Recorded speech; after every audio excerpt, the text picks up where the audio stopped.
오늘의 10분 말씀. 마가복음 4장 26절로 34절입니다. 마가복음 4장의 시작은 4가지 밭에 뿌려진 비유로 시작했습니다. 그리고 오늘 본문은 4장의 마지막 부분은 아니지만 씨 뿌리는 비유의 마지막 부분입니다.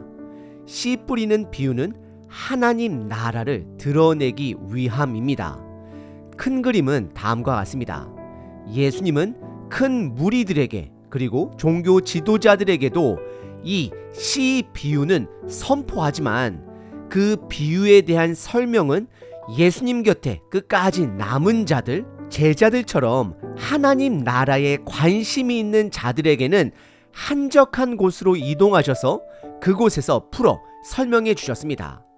그래서 하나님 나라는 그분 안에 끝까지 거하는 자들의 것이 되는 것입니다. 그리고 비유의 시작은 4가지 밭에 뿌려진 씨의 비유로 시작하였습니다. 그리고 이 4가지 밭의 비유를 이해해야 다른 비유들도 이해할 수 있다라고 선언하셨습니다. 4가지 씨 비유는 하나님 나라를 이해할 수 있는 기초석이 되는 것입니다. 왜냐하면 이 4가지 밭에 뿌려진 씨 비유는 새로운 하나님 나라의 초림과 재림, 즉 예수님을 통해 시작된 새로운 하나님의 나라와 예수님의 다시 오심을 통해 완성될 하나님 나라의 큰 그림을 갖고 있기 때문입니다. 씨는 말씀입니다. 복음입니다. 하나님의 나라 소식입니다. 이 씨는 이 땅에 내려왔습니다. 길가에도 돌밭에도 가시떨기에도 그리고 좋은 땅에도 내려왔습니다. 하지만 우리들의 복음 현실을 보면 말씀이 열매를 맺는 것보다는 새가 먹어버리고 말라버리고 말씀은 자주 들어도 세상 가치를 포기하지 못해 열매 맺지 못하는 우리들의 삶을 발견하게 됩니다. 하지만 좋은 땅, 즉 끝까지 말씀 안에 거하는 자, 말씀으로 인해 비유가 이해가 되어지고 말씀으로 인해 마음의 변화를 받아들이는 자들은 결국 열매를 맺게 된다는 것입니다. 좋은 땅은 끝까지 말씀 안에 거하는 자가 되는 것입니다. 그래서 4가지 밭에 뿌려진 씨 비유를 마치시고 말씀을 하나님 나라를 등불로 비유하시며 어둠 속에서 드러내기 위한 것이다라고 선언하십니다. 이것은 저와 여러분들이 소망을 갖고 비록 현재 이해가 되지 않는 하나님의 나라 부분이 있다 할지라도 끝까지 그 말씀 안에 거해야 함을 말씀하시고 있습니다. 그리고 이어서 우리들의 헤아리는 행동이 헤아림을 받을 것이다 말씀하십니다. 얻는 자는 더 얻게 되고 없는 자는 있는 것까지도 빼앗긴다라고 말씀하십니다. 결국 말씀 안에 거하며 깨달으려고 노력하는 자, 말씀을 공부하는 자는 더 많이 깨달을 것이며 말씀을 보려고 하는 노력이 없는 자는 깨달았던 것 또한 잊어버리게 될 것을 말씀하고 계십니다. 마가복음의 1세대 수신자들은 말씀이 거절당하고 말씀이 오해받는 시대 속에 살았습니다. 지금도 여전히 말씀은 우리들 삶 속에 거절당하고 오해를 받고 있습니다. 그럴지라도 말씀 안에 거하며 끝까지 말씀을 공부하며 삶이 되어야 함을 강조합니다. 그리고 오늘 본문은 예수님이 씨 비유에 대한 가르침을 마치시기 전에 2가지 씨 비유를 추가적으로 말씀하십니다. 첫 번째는 은밀히 자라나는 씨의 성장을 말씀하시고 두 번째는 겨자씨 비유입니다. 결론부터 말씀드리면 첫 번째 부분은 씨가 성장하는 과정에 집중합니다. 하나님의 나라는 은밀히 자라남을 강조합니다. 왜냐하면 그분의 나라는 인간의 성취나 업적으로 성장하는 나라가 아닌 하나님 아버지의 절대적 주권으로 성장하기 때문입니다. 그리고 두 번째 겨자씨 비유는 과정이 아니라 하나님 나라의 시작과 끝을 강조합니다.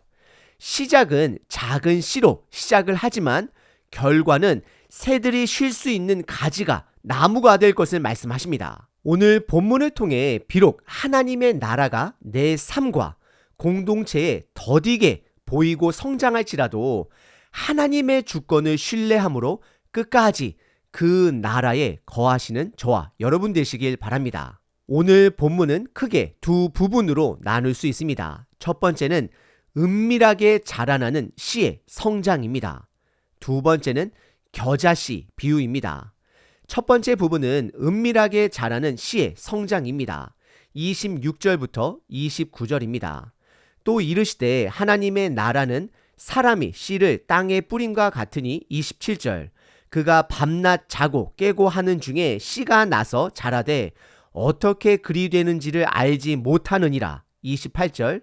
땅이 스스로 열매를 맺되 처음에는 싹이요 그 다음에는 이삭이요 그 다음에는 이삭의 충실한 곡식이라. 29절. 열매가 익으면 곧 낫을 대나니 이는 추수의 때가 이르렀음이라. 26절의 시작이 또 이르시되입니다. 예수님은 그분 곁에 머무는 자들에게, 제자들에게 계속해서 하나님의 나라를 드러내십니다. 그래서 하나님 나라는 사람이 씨를 땅에 뿌림과 같다라고 설명하십니다. 그리고 27절에 농부가 자고 깨고 하는 중에 씨가 자라난다 말합니다. 농부는 그것이 어떻게 자라나는지 알 수 없다라고 말씀하십니다. 결국 은밀하게 자라나는 씨에 집중합니다. 농부가 아니라 땅과 씨의 성장에 집중합니다. 여기서 농부는 하나님 또는 예수님이라기보다는 말씀을 전하는 저와 여러분들, 제자들을 말하고 있는 것입니다. 우리가 여러 밭에 말씀을 선포하고 전하지만 그 씨가 어떻게 성장할지는 아무도 모른다라는 것입니다. 그래서 28절에 보이지 않는 하나님 아버지의 주권을 강조하기 위해 땅이 스스로 열매를 맺는다라는 표현을 사용합니다. 그리고 그 단계를 설명하기를 첫 번째는 싹이 나고 두 번째는 이삭이 나오고 세 번째는 충실한 곡식이 생기고 마지막 네 번째는 29절에 추수할 때가 되면 곧 낫을 대어 추수한다라고 말씀하십니다. 오늘 본문의 첫 번째 부분은 씨가 자라나는 과정에 집중합니다. 은밀하게 성장하는 씨, 하나님 나라에 집중하고 있습니다. 우리들이 뿌린 복음이 다른 사람들 삶 속에서 어떻게 성장할지는 모릅니다. 결국 모든 것이 하나님 아버지 주권 아래에 있습니다. 우리는 그것을 신뢰하고 복음을 전하는 밭이 길가던 돌밭이던 가시 떨기던 좋은 땅이던 포기하지 말고 말씀을 뿌려야 합니다. 왜냐하면 성장은 하나님 아버지의 것이기 때문입니다. 그래서 사도 바울이 고린도전서 3장에서 나는 심었고 아볼로라는 리더가 물을 주었다라고 표현을 하지만 결국 자라나게 하시는 분은 하나님 아버지 되심을 재차 강조하십니다. 두 번째 부분은 겨자씨 비유입니다. 이 부분은 과정보다는 처음과 끝에 집중합니다. 30절부터 34절입니다. 또 이르시되 우리가 하나님 나라를 어떻게 비교하며 또 무슨 비유로 나타낼까? 31절. 겨자씨 한 알과 같으니 땅에 심길 때에는 땅 위의 모든 씨보다 작은 것이로되 32절. 심긴 후에는 자라서 모든 풀보다 커지며 큰 가지를 내나니 공중의 새들이 그 그늘에 깃들일 만큼이 되느니라. 33절. 예수께서 이러한 많은 비유로 그들이 알아들을 수 있는 대로 말씀을 가르치시되 34절. 비유가 아니면 말씀하지 아니하시고 다만 혼자 계실 때에 그 제자들에게 모든 것을 해석하시더라 라고 말씀하십니다. 30절의 시작이 또 이르시되라고 시작을 합니다. 계속해서 하나님의 나라를 드러내시는 예수님을 확인할 수 있습니다. 그래서 중요한 것은 끝까지 말씀 안에, 예수님 안에 거해야 합니다. 그러면 하나님의 때에 선명한 하나님의 나라를 저와 여러분들에게 드러낼 것입니다. 특별히 30절은 하나님 나라를 드러내시고 알려주고 싶어하는 예수님의 마음이 잘 드러나 있습니다. 우리가 하나님 나라를 어떻게 비교하며 또 비유로 나타낼까 혼자 말씀하십니다. 그리고 바로 이어서 31절에 겨자씨 비유를 그들에게 추가로 설명해 주십니다. 작은 겨자씨 한 알이 땅에 심길 때 그 겨자씨는 이 땅의 다른 씨보다 아주 작다라고 말씀하십니다. 예수님은 하나님 나라의 시작이 매우 작음을 강조하십니다. 하지만 32절에 그 씨가 자라난 후에 집중합니다. 자라나고 나면 모든 풀보다 커져서 큰 가지를 내어 공중의 새들도 그 가지 안에서 쉼을 누린다라고 기록합니다. 우선 겨자 나무는 실질적으로 매우 큰 나무는 아닙니다. 아주 크면 사람의 키를 조금 넘길 정도가 됩니다. 하지만 예수님이 강조한 것은 아주 작은 씨의 시작과 그리고 그것이 성장하고 나면 새들이 쉴 수 있는 나무에 집중하고 있습니다. 그 겨자씨 아주 작은 씨는 바로 예수님 한 분 되십니다. 한 사람이 제자를 선택하고 가르치시고 십자가 위에 죽으시고 부활하심으로 하나님의 나라가 시작되었고 그분의 두 번째 오심으로 우리들이 새처럼 온전한 안식을 누리게 되는 그 나라가 완성될 것입니다. 새들이 나무 그늘 아래에서 쉰다라는 것은 완성될 하나님 나라에서 저와 여러분들이 누리게 될 온전한 안식을 말하고 있는 것입니다. 하나님의 나라는 예수님을 통해 시작되었고 그분의 두 번째 오심으로 그 나라는 반드시 완성될 것을 예수님은 강조하십니다. 그리고 이어서 33절과 34절에 씨 뿌리는 비유를 마무리하십니다. 33절에서는 이 비유들 말고도 계속해서 다른 비유로 끝까지 예수님과 머무는 자들에게는 그것을 전했다라고 말씀하십니다. 그리고 34절에 하나님 나라의 비유가 아니면 말씀하지 않으시고 해석은 혼자 계셨을 때에 즉 군중들과 종교 지도자들이 그들의 필요를 채우고 떠나게 되면 그때가 돼서야 제자들에게 모든 것을 풀어 말씀하셨다라고 기록합니다. 오늘 본문의 두 번째 부분은 겨자씨 비유입니다. 과정이 아닌 시작과 결과에 집중합니다. 오늘 본문은 씨 비유를 마무리하면서 첫 번째, 은밀하게 성장하는 하나님 나라를 드러내었고 두 번째, 한 사람으로 시작된 하나님 나라는 그분의 다시 오심으로 영광스럽게 완성될 것을 선포하십니다. 마가복음 1세대 수신자들은 로마 통치 아래에 다시 오실 예수님을 손꼽아 기다렸을 것입니다. 그들 중에서는 지쳐서 포기하고 세상으로 돌아간 자들도 수두룩했을 것입니다. 그리고 끝까지 교회 안에 머무는 자들은 로마의 박해로 인해 교회의 복음의 성장이 보이지 않았을 것입니다.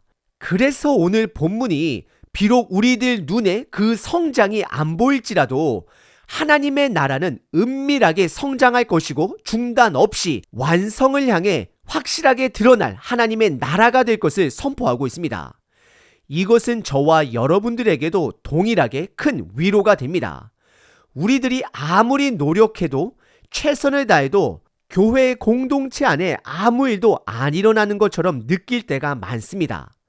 하나님은 씨 비유를 통해 그 나라를 성장하게 하는 것은 우리들의 업적이 아닌 그분의 주권임을 드러내십니다. 다만 저와 여러분들은 그분의 주권을 신뢰하고 끝까지 그 나라 안에 거해야 합니다. 말씀 안에 거해야 합니다. 그럼 마지막 때에 기쁨으로 그 완성됨에 참여하게 될 것입니다. 오늘 하루도 그분의 주권을 신뢰함으로 복음의 씨를 한 줌 지어 주변 땅에 뿌리시는 저와 여러분 되시길 바랍니다. 365일 기도문입니다. 시편 16편 11절 주께서 생명의 길을 내게 보이시리니 주의 앞에는 충만한 기쁨이 있고 주의 오른쪽에는 영원한 즐거움이 있나이다. 하나님 아버지, 하나님을 아버지로 부를 수 있음을 감사드립니다. 나에게 생명의 길을 열어주시는 아버지 감사합니다. 죽음의 길로 가는 모든 인간을 살리고자 아들을 죽기까지 우리들에게 내어주신 그 사랑에 감사합니다. 그 사랑이 언제나 나에게 가장 큰 반석이 됨을 고백합니다. 비록 하나님의 일이 하나님의 나라가 더디 성장해 보인다 할지라도 항상 흔들리지 않고 아버지를 향하여 말씀의 뿌리를 내리며 살아가겠습니다. 내 모든 길에 아버지께서 계신다라면 내 삶에는 기쁨이 충만할 것을 선포합니다. 오늘 하루도 주님의 주권을 신뢰하며 복음을 선포하며 기뻐하는 삶을 살겠습니다. 사랑하는 여인을 기다리는 마음으로 주님을 기다리며 사랑하며 살겠습니다. 예수 그리스도의 이름으로 기도합니다. 아멘. 항상 기뻐하라. 쉬지 말고 기도하라. 범사에 감사하라.